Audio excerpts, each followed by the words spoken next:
గా నిక్కన్నారాయణ గడు వస్తుండు. గీయాల పైసరిగిందే మటన్ ఈయనకి లేదు.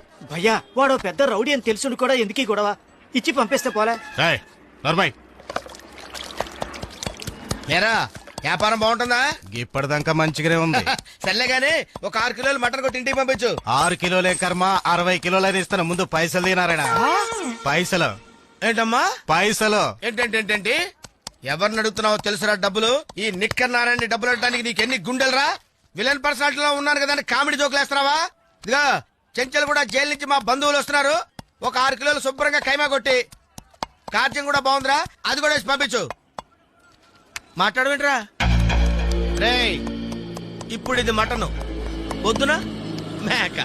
డబ్బులు ఇస్తేనే మటన్ ఇస్తానని పిచ్చి వాగుడు వాగావంటే రేయ్ ఇప్పుడు నువ్వు మనిషివి, చిట్టికలో మటన్ అయిపోతావురా.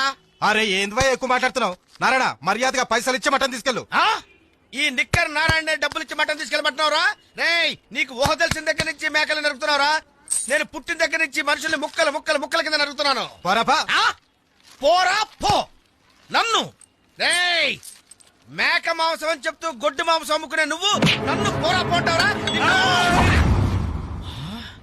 నా మీదనే చెయ్యెత్తుతావా? ఎత్తింది చెయ్యి కాదు బే, కత్తి. 10 కిలోలు మాంసం దొరికింది.